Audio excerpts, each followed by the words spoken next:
Sheila Banks here. Finally, I have another video, and this one is entitled The Truth of the Matter, and it's based on a blog post that can be found at mysticbeastblog.blogspot.com. If you love me, you will obey what I command, and I will ask the Father, and he will give you another counselor to be with you forever, the Spirit of Truth. John 14:15-17. Years ago, I came across a book entitled The Tangled Wing by Melvin Connor. I was struck by his description of how adaptation plays out in a species. Connor mentions a type of bird that relied mainly on a certain color of berry for its survival. If my recall is correct, the berry was the color red. Consequently, individual birds in that species were born with cones and rods in their eyes that easily picked out red in the landscape. Over time, when the red berries were no longer an available food source, the survival of that bird species required a change in behavior. Then, as if by magic, a unique bird was born into the flock. This bird was endowed with the capacity to readily pick out the color blue.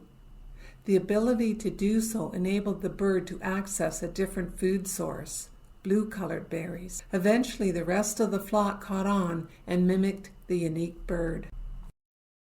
Even more amazing is that over time, the visual apparatus of this species underwent a transformation. Birds were being born with eyes built to hunt out the color blue. By copying the behaviors of the unique bird, they eventually altered the genetic makeup of their species. Is it not reasonable to assume that a similar rescue mission could occur in the human species? After all, humans do exist in the same organic predicament as the birds. What if, just like our feathered friends, a unique individual magically appeared in our species? And if the Creator Almighty did elect to descend into a person in order to alter the trajectory of human history, what would that look like? The Father's living in me, doing his work through me, Jesus proclaimed. Just like the Old Testament prophets who went before him, Jesus knew his mission was to confront the moral decay threatening his people.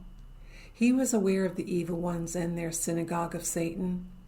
In the book of Thomas the Contender, we see Jesus calling out the malevolent for their lack of conscience, and he goes so far as to say they are not human.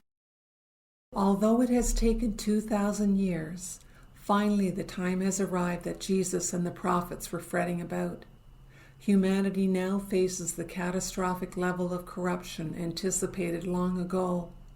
Psychopaths who are not human by virtue of their genetics have been allowed to seize critical positions of control. These nasty parasites use their positions of power and influence to generate opportunities to harm humans.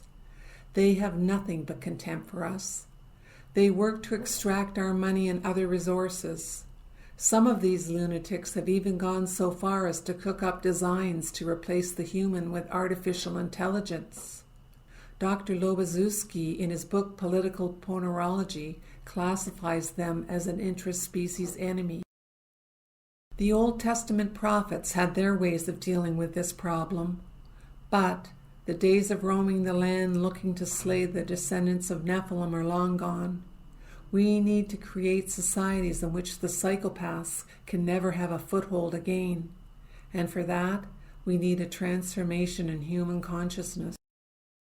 Jesus beckons us to investigate the kingdom within. He wants us to think about what is going on in our hearts.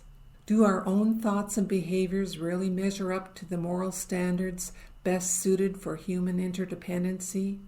Do we even recognize the impact our bestial self-centeredness has on us? For the body is a domestic animal. Therefore you must go about perfecting yourself, warns Jesus. We must learn to sidestep those psychological defenses which spring from our animal nature if we are to resist the urge to justify our most unwholesome behaviors.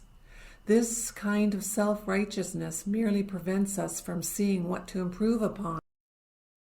If we acknowledge the egocentricity that distorts our thinking, we can avoid being driven by a mere animal self-interest. An actual metamorphosis of our own psyche can occur when we are open to the truth about our own attitudes and actions. By evaluating the extent to which we deviate from the extraordinary humility and love Jesus modeled for us, we can facilitate the emergence of a strong conscience. It is with truth as our counselor and reformer that we get to ascend the evolutionary ladder. In a very real sense, we must be willing to use our minds to tune into that voice of the inner conscience. Healthy human relations depend on it. After all, conscience is what separates humans from psychopaths.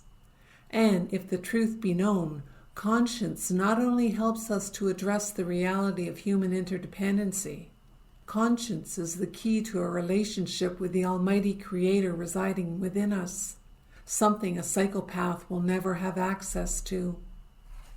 Like Connor's unique bird, we can see that Jesus the Christ is operating in an incredible capacity as evolutionary catalyst, but for our species.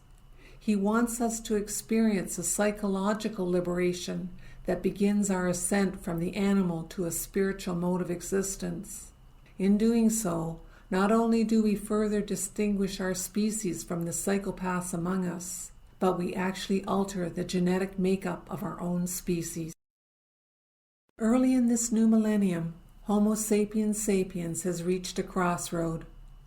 We cannot allow our beautiful species to be snuffed out by psychopathic parasites.